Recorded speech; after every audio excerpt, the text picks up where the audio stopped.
Hey Outpost fans, welcome back to the Outpost After Show here on AfterBuzz TV. Tonight we are talking episode 8, Beyond the Wall. We'll be talking about Garrett's infection, this love square, and Essa makes an entrance. Stick around. You're tuned in to AfterBuzz TV, the ESPN of TV talk. Now, let the buzz begin. Welcome back, everyone. Thank you so much for tuning in to the Outpost After Show. As always, I am Veronica, and to my left, I am joined by... Hey everyone, I'm Mina Wahab. And of course, I'm Tehran, a T-Mobile user, so thank you so much for had to tuning make that known to everyone out there. Coming up later in the show, we'll be talking all about Janzo's comedic moments, Garrett's infection, all of the love connections, as well as some special fan shoutouts. But before we get into any of that, Mina, Tehran, what do you guys think about this episode? I loved it. It got way darker, way better. Things are finally gearing up for the finale where there's so much intensity here. So much going on. Well, I felt like it was very interesting to watch Talon and her interactions with Garrett and Janzo and seeing what's beyond the outpost. And the ending was quite shocking. The ending was quite shocking, and I really enjoyed not watching a T-Mobile commercial. Yeah. There you go. Mina, it's funny you say that it got a lot darker, and in some respects, I totally get that, but I think for me, I just couldn't take my eyes off Janzo this episode, who for me made it so comedic just with his jabs at Garrett and everyone else. So to me, it felt a little bit more comedic this time around, but maybe that's just... I thought it was a lot more serious. There were parts of that, but it felt, to me, it felt like a little more serious. I mean, a darker side of Janzo. I love that Janzo was Little Spoon, though. That was my favorite part. And that actually was my show. least favorite part. It was the most, it was so demeaning to Janzo, like emasculating. He took what he could get. It was just, he's feminine energy, and Talon is masculine energy. Is he? Because the way he slapped that mirror when he was talking to the mistress, the way he poured acid on a Grayskin's head, I think we need to get right into things. You don't think that's feminine energy at all? No. Let's start off right away with the mistress and Janzo, this opening scene, because I feel like this was kind of the scene that made Janzo be a little bit more... I don't think angry is the right word here, but a little bit more... He's all grown up now. My little boy has grown up. Exactly. Her line of, like, the boy's grown up now, which I found interesting because I felt like she was testing him to kind of be more adult, to not get taken for granted, to not let people walk all over him. I don't think she was testing him. I think she's always treated him that way, and it's the first time she's ever seen him step up to the plate and say, no, like, I'm not going to be treated this way. You teach people how to treat you. The way you act teaches people how they can treat you and what they can get away with. And that's where he drew the line, and he's like, have someone else do it. And I think that's when she finally had respect for her son. Like, she was proud of him. Like, yeah, stand up to me. No one likes someone who's a pushover that they can control. Exactly. So you think the mistress would really like it, Mina, if Janzo was actually standing up to her? I think she'd be impressed. I said. I didn't say that she would like it. I just said that, you know, it's like a run for her money. Like, wow, I'm very impressed. I'm proud of my boy. But obviously, she wouldn't like it. She would just be proud of him. But she wants what she wants, and he's the pawn to get whatever it is that she wants. She can use someone else. She just doesn't have anyone else yet in mind because he has been the consistent pawn that she's kind of like brought into this world. Like, that she's... Interesting. You know. I think it's more of a legacy thing where the mistress does want an heir, wants a partner, wants a underling that she can rely on, and a deeper, darker Janzo might be that mercenary brain that she needs to carry on her personal element, which she, despite being able to do so legally, enjoys the murk of criminality. And she felt a deeper, darker side of Janzo, and that's what I thought came out. It wasn't just, oh, I respect you because you're standing up to me. It's the way he stood up to her, because he's attempted to stand up to her before and she wasn't having it. It was with the might, the force, the alpha energy he finally portrayed. That's interesting. I feel like she was impressed with him so long as he never oversteps and, like... I 100% agree with that, yeah. She will be impressed so long as he never, you know... Stand up to me, just don't control goes against me. her. Yeah, you're still on the same team here. You're not going to overthrow you know, you're not going to overthrow this whole like operation. Like, I'm the one in charge still. Yeah. And I think it's very impressive considering who her other son, who kind of doesn't do anything, does, you know? He's just a brute force. Janzo's clearly the brains of the crew, intellect-wise, while the mistress is the cleverness and the competency.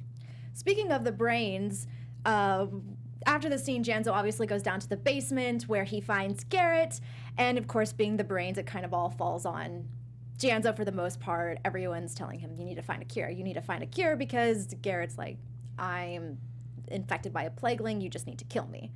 But clearly everyone kind of thinks there's some alternate route, that there could be a cure, or that he has to die. What do you guys think? I think it's interesting that Janzo also showed backbone in that situation when Gwen was threatening him again and said, well, I can't do it if you're threatening to kill me. Don't put me against a rock in a hard place. And you saw much more gusto from Janzo. Janzo's quickly has always been a favorite, but now with this new energy of Janzo, it's becoming a dominating favorite overall, just pushing the storyline further. He reminded me of Tehran a little bit in this episode. Like, he's just not going to sugarcoat things. He's going to say it like it is. No, that's definitely what he was doing, because it's like, oh, you know, I could pour acid down your throat, and everyone's like, well, will that help? Who knows? I don't know. Maybe we'll see. I think that Janzo has a bit of enviousness when it comes to Garrett and the relationship with Talon. Obviously. Something that was explored later, but it's something that's been portrayed throughout the series. Janzo calling Garrett pretty boy, threatening to kill him on numerous occasions. Janzo's taking jabs at Garrett, doing little things, knowing that it irks him, and therefore is benefiting Janzo in his race for what he sees as competition for Talon's affections. It's his only way to get that power back, because he is in a position, I should say Garrett is in a position where he really needs Janzo. Who else is going to figure out the cure? Like, Janzo's the only person, I feel like, who has a realistic chance of figuring out a cure. If it's going to be anybody in the Outpost, it's going to be Janzo. So, in a way, like, Janzo is leveraging that power over him. And even though he says it's unlikely that we'll find a cure, like, everyone knows if there is one, if one does exist, Janzo is the person. So Garrett can't really mess with Janzo anymore. He can't really flex his muscles in the same way. No, he definitely can't. I think Janzo obviously I don't want to say loves the fact that Garrett is in this position, but I don't think he's sympathetic for him, because finally he's top dog, because Garrett is in such, you know, a painful state. Like, he believes he is going to die, regardless if Janzo kills him by putting acid down his throat, or if, you know, he makes Talon kill him, which I also thought this was very interesting, because if we look back at Talon from episode 1, without even blinking, she'd be like, sure, no problem, I can kill you. But now she's so conflicted with She's that. emotionally invested now. Of course it's easier to kill a stranger than someone you've developed an affinity for. That's interesting. It's usually the other way around. So when we look at murders, we realize that the vast majority of murders, when people are looking at criminal behavior, isn't by a stranger or even a person of color who's just wearing a hoodie. No, you're way more likely to be murdered by someone you know. Way more. But that's not what I said. I didn't say what's more likely. I'm saying it's easier to kill a stranger. Well, that's the difference. I totally agree with what you're saying. I'm just saying it is easier to kill a stranger. Like, if I was going to show you your mom and some random person, I said, hey, kill one of them, who would you choose? Well, you don't know my mom. Love you, Mom. Love you, Mom. Oh, yeah. But no, I loved seeing Talon kind of show her emotion. And I also just found it funny because, like, also in the beginning, Janzo was like to Garrett, is your heart beating fast? You know, are you sweating? And first split second I was like, it's because Talon's right there and he's on the verge of dying. He's probably going to, like, elude some kind of big sexual tension. You know, that's what I thought. I don't usually find myself sexual tension, sweating, and heart beating that much faster, as if I'm having some type of attack or seizure of some sort. However, he was in a situation where he was afraid. He feels infected. It is hot down there. We find out that the no pun intended. brewing gives off heat. He's also just coming off of getting there and hiding. Oh, never mind. And all the stuff he's taking, he's sweating. Anyone in that situation would sweat. I completely agree with you. It's so logical why he's sweating, why he's out of breath. I just thought it was funny because in my mind, coincidentally, Talon was there.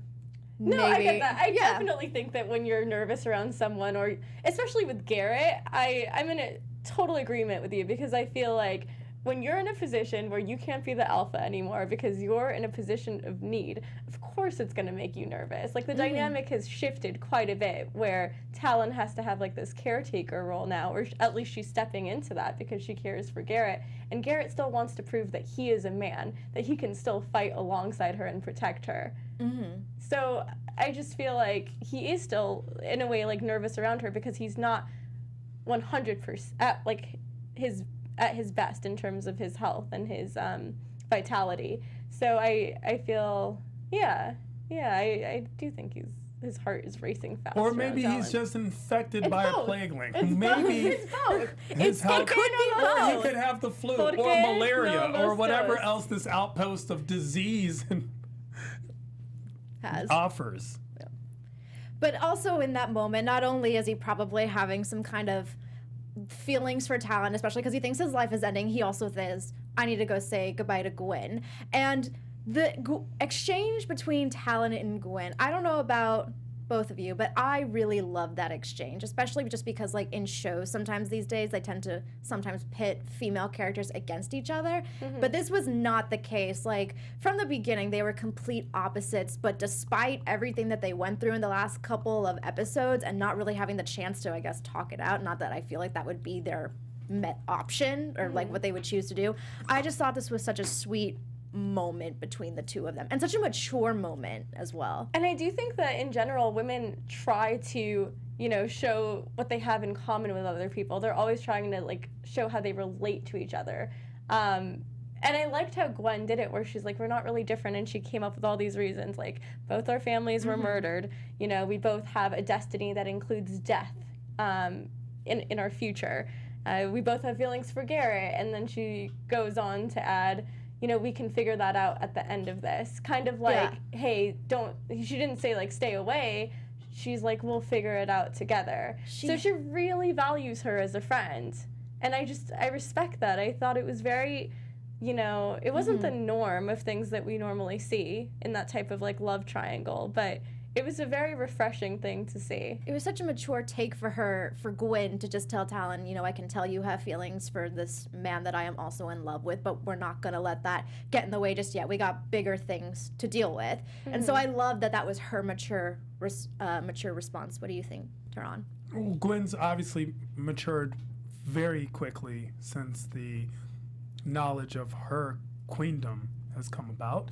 I think that scene was not unlike the comment that I made on the second episode of Us, where I thought that Gwen and Talon were very similar, even though they portrayed it differently.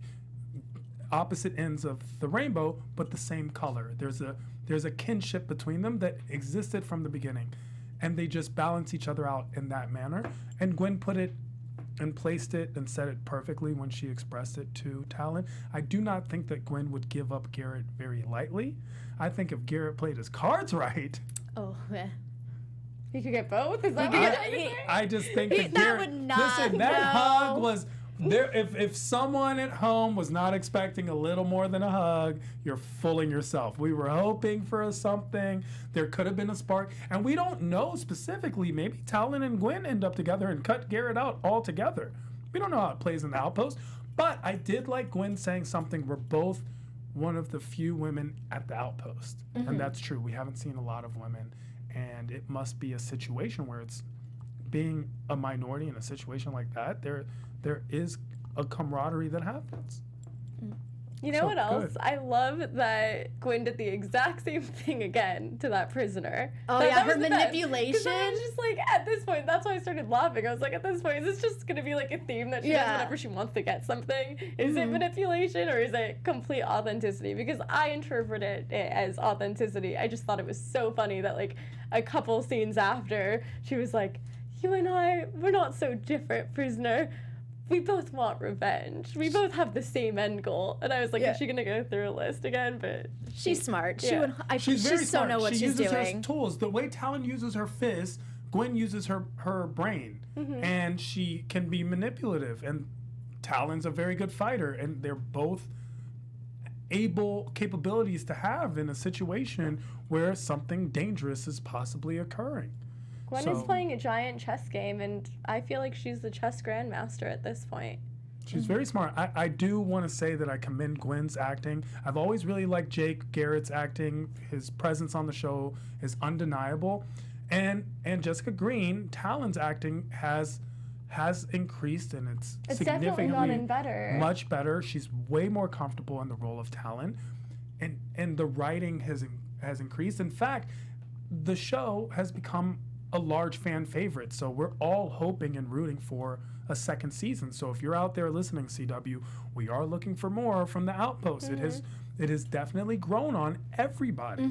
The social media outpouring is significant, and we're all also looking for this. We need to know what happens between Talon, Gwen, and Garrett. We need to know. Most importantly, and more importantly, we need to know. We're hoping for, Fender. We're hoping for something, but we'll see what happens.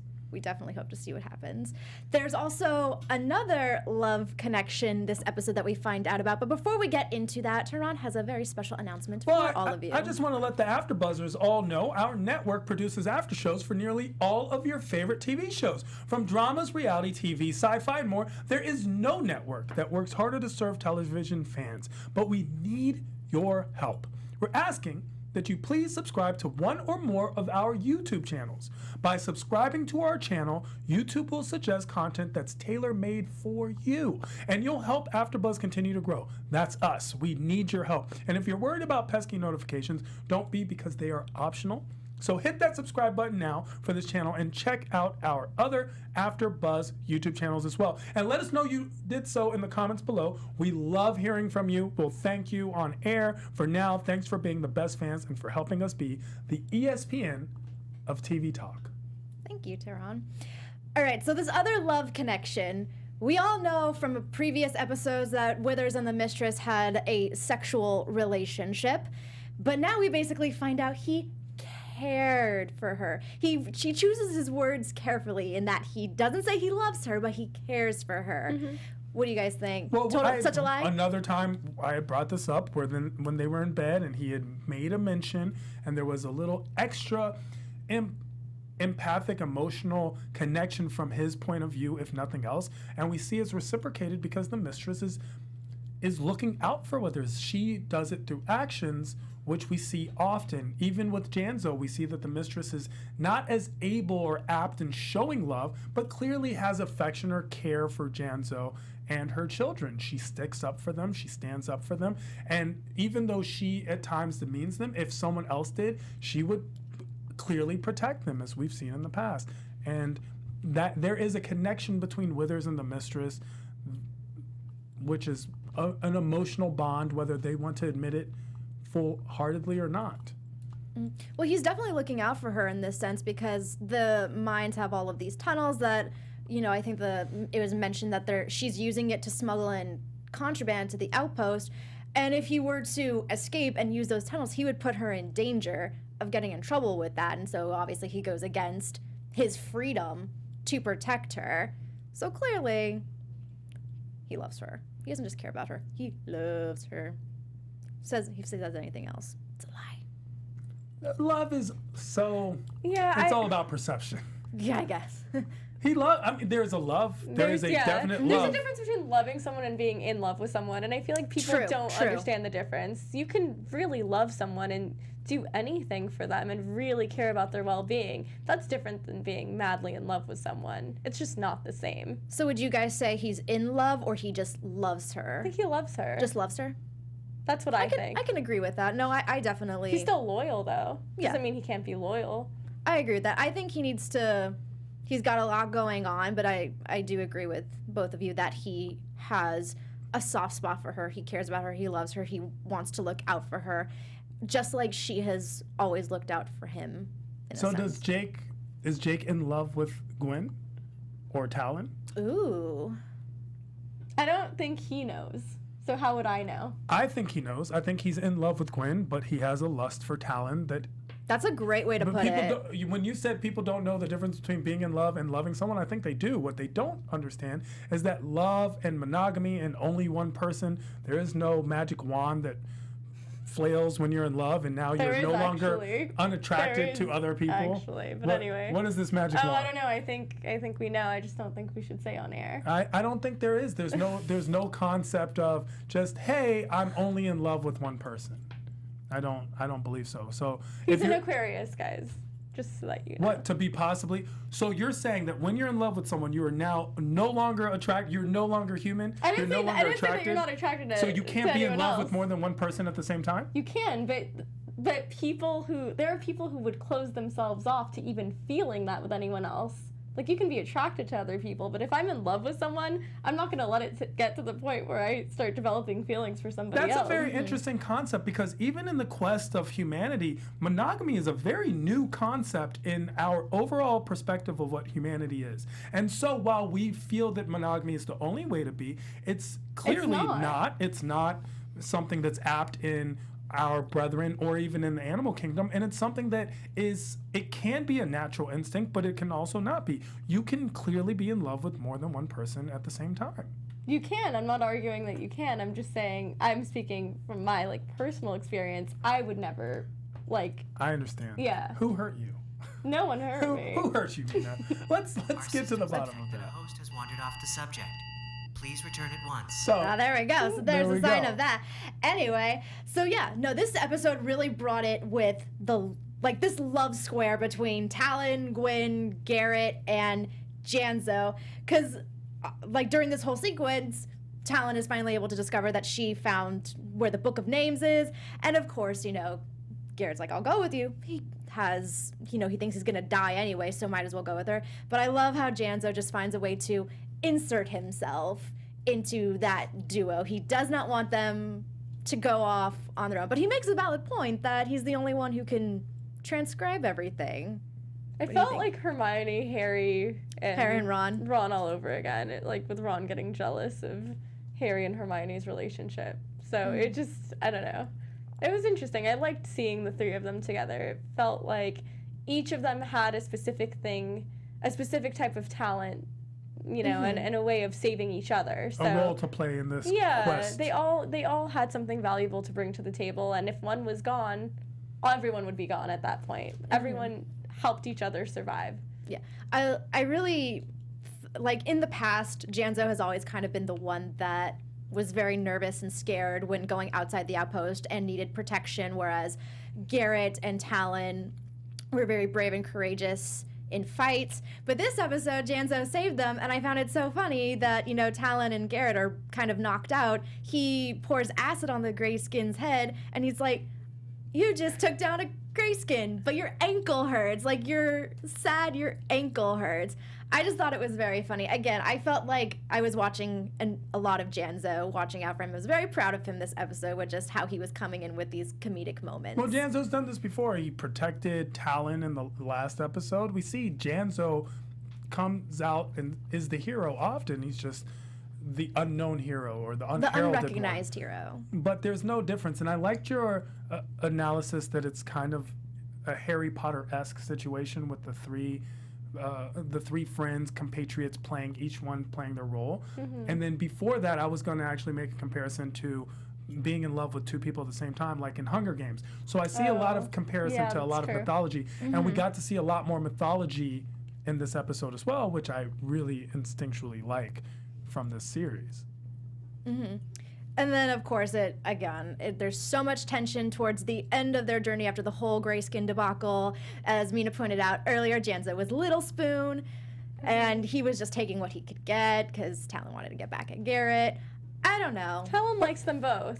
No, Talon... But we all know that she has feelings for Garrett. Talon is attracted to Garrett. Talon is not attracted to Janzo, but likes Janzo. There's clearly a situation where she has feelings for Janzo. She enjoys him. It's more than platonic, but it's not exactly more than platonic. It's not that much more. It's not... Yeah. Do you think she could be in love with him? Fall for him? Yeah, I think so. You think so? With Janzo, I do not. You know why I think so? Because I think attraction can develop later. I don't think you have to instantly be madly like attracted to someone when you first see them. Like there's so many guys where like at first I'd be like, no, like I don't find Repulsed? this person.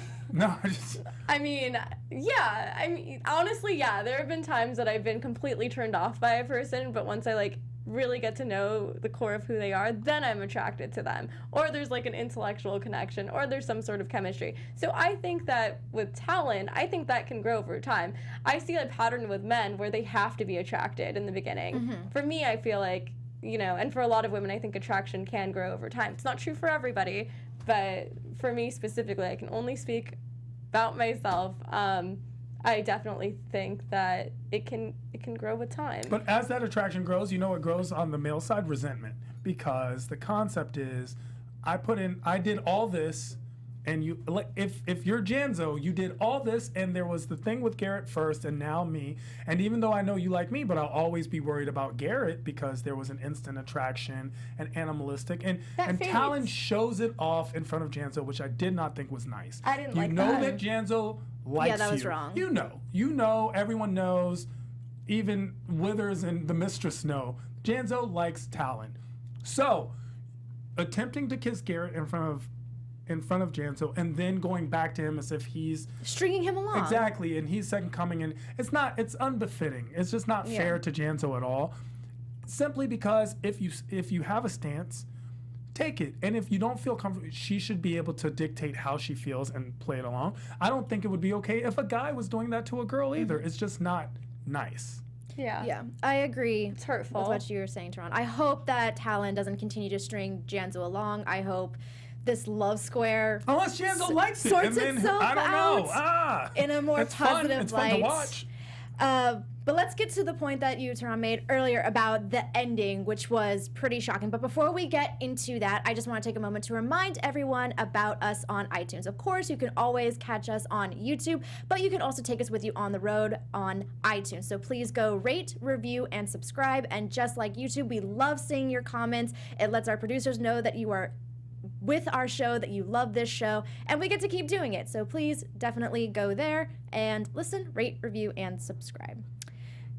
So this ending, but before we get into this ending, sorry guys, I just want to take a quick moment to recognize Essa, who was introduced like 2 episodes ago and is associated with Dread.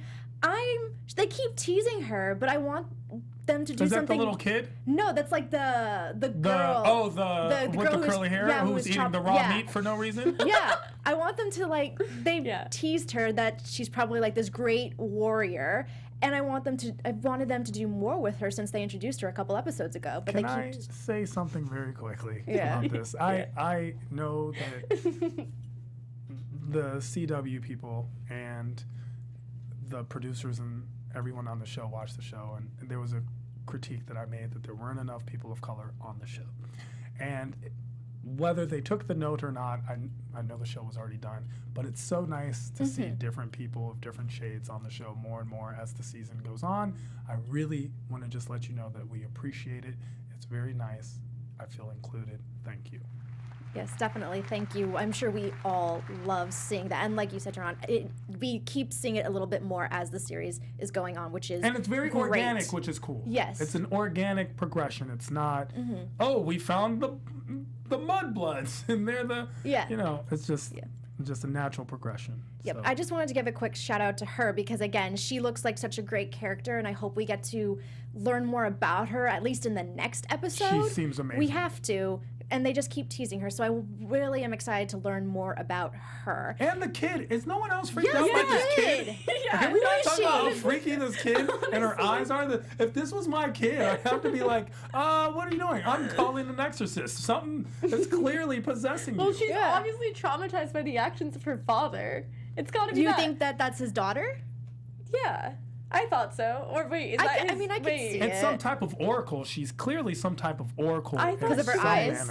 Her eyes, and also remember the power of being able to tell if someone's telling the truth, and he consults with her the way one would possibly with a crystal ball or an orb of some sort. She has some magical, mythical quality to her, whether it's just that she knows when someone's lying, so she's some demonic possessed Santa Claus. Not, I don't know. Because you can tell that there is still intense emotion within her. We saw that at the very end when we saw how she reacted when she saw the stabbing of I mean, everyone already saw. She feels everyone around her. She's and like her eyes change like color empath. too. Yeah, she's almost like someone who just absorbs other people's emotions and can like read people in a very interesting way. Maybe she's a medium. I don't know what she is. What you said, Mina, speaking about the stabbing of Commander Kalkasar, I actually thought that it was going to be more brutal. I at first I thought brutal? Well, no, because at first I thought that the Prime Order was going to go in guns Massacre blazing everyone. and massacre everyone in search of Talon, who is not there, and they would come back to the outpost and see all the bloodshed. But that's not what happened. It seems like more so they're just taking over at this point. Well, that's actually It's smarter. interesting. It's a psychological game. If you go in guns blazing, then you're creating an army against you. However, if you do it slowly, you kill one person at a time. No one wants to be the person that stands up to die.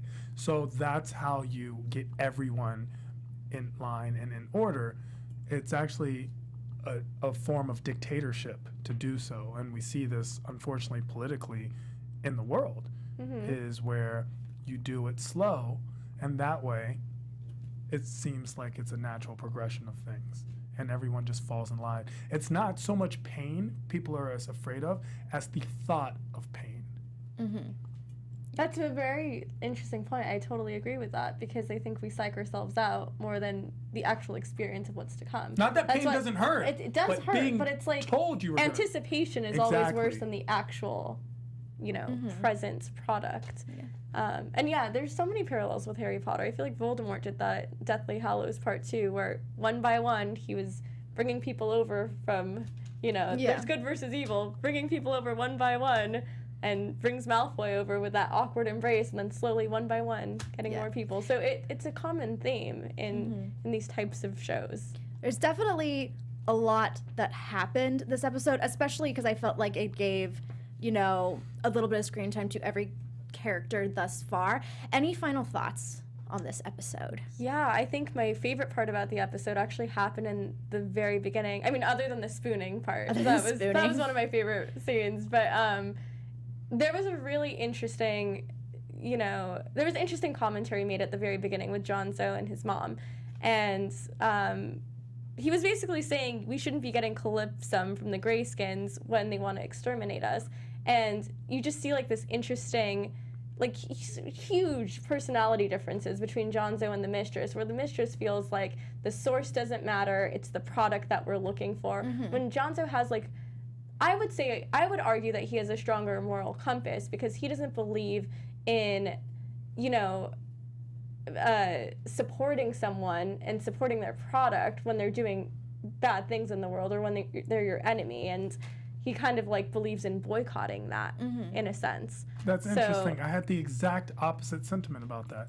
And I'll tell you why, because what I got from that is that the Greyskins aren't who we think and aren't who they are portrayed. We're stereotyping them. Yeah, they and might there's not a be prejudice bad. towards the Greyskins that Janzo has fallen into, and the Mistress is basically being logical and saying, well, we don't really know anything about the Greyskins. We're just doing what we've been told. And we've seen from the Greyskins' behavior that they're not They didn't do animalistic anything in that creatures who were situation. thinking. Even when the trap is set up with the Greyskins and everyone's like, oh, I can't believe the Greyskins, you're on their territory trying to steal their stuff.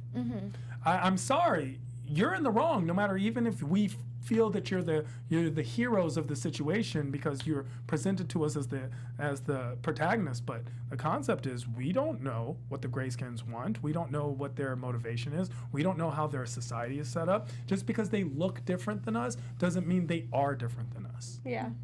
Great thoughts, everyone. All right, guys. As I had mentioned earlier, we love seeing all of your comments, your predictions, your discussions on YouTube and iTunes, and Mina has some fan shoutouts for us tonight. Yes, I want to give a huge shout out to Teets McGeets. Always. That is an awesome name. Reminds me of Totes McGoats. Orlando Williams, Adam Rodriguez. Also awesome names. Daryl Lay, and I don't know if I'm pronouncing this correctly, but Keenan Griffin, the writer and creator of The Outpost. Am I saying the name correctly? I am not. I hope so. We hope so. I hope so. Yes. If it's not Keenan, it's Kynan. And either way, thank you so much. Yes, thank you so Thank you much. for creating this. I mean, And for writing us. we're all on board Yeah. now. Yes. There's a huge 180 made with Hearing, the show. So. seeing that comment was really, really special. So thank you so much for tuning in. I'm sure we all agree on And the that. executive producer, Mr. Devlin, also writes us and tweets us, which is really cool. Oh, So- it's awesome. It's awesome. We love these interactions. All right, guys, we are running short on time, so let's get into some rapid fire predictions for next week's episode. Or the next. Now, your AfterBuzz TV predictions.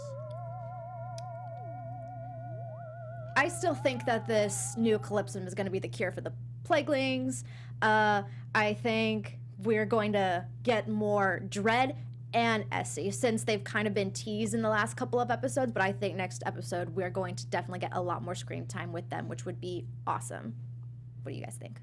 I'm hoping that we learn more about the Greyskins. I'm also hoping we see more of Naya, who I'm clearly totally in love with, who's played by Medallion Rahimi, great actress. And I am also thinking that Gwen and Withers have a very interesting encounter in which it begins hateful, but then you realize the enemy of your enemy is your friend. And that's how a lot of things are going to align in the next episodes, where the enemy of your enemy becomes your friend. Yeah, Great. It's all about alliances. I'm really interested to see what's going to happen when they all come back and see how the power has shifted. That's going to be the main thing that we see starting out the episode. And also, whatever is going on with this book of names. Like, this has been teased for so long. Like, where is this book of names? Let's find it. Let's get it. It's been like this constant quest. I think we do find it. I also think the Greyskins recognize Talon as a Blackblood.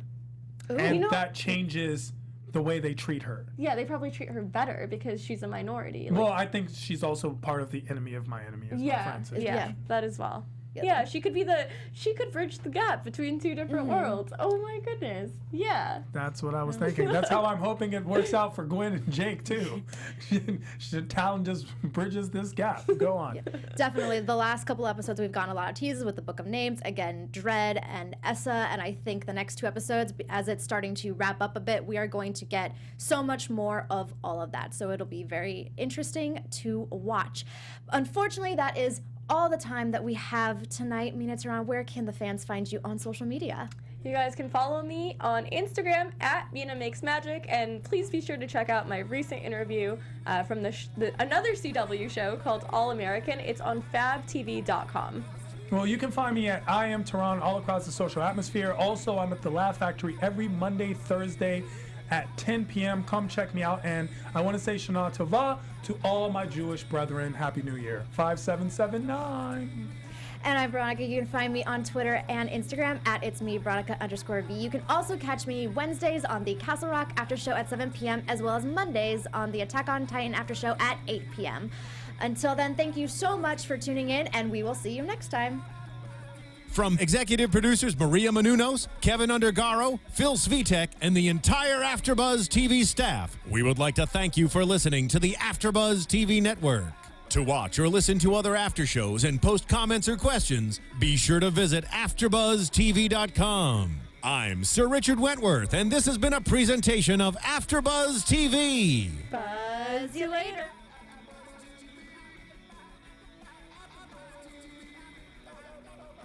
The views expressed herein are those of the hosts only and do not necessarily reflect the views of AfterBuzz TV or its owners or principals.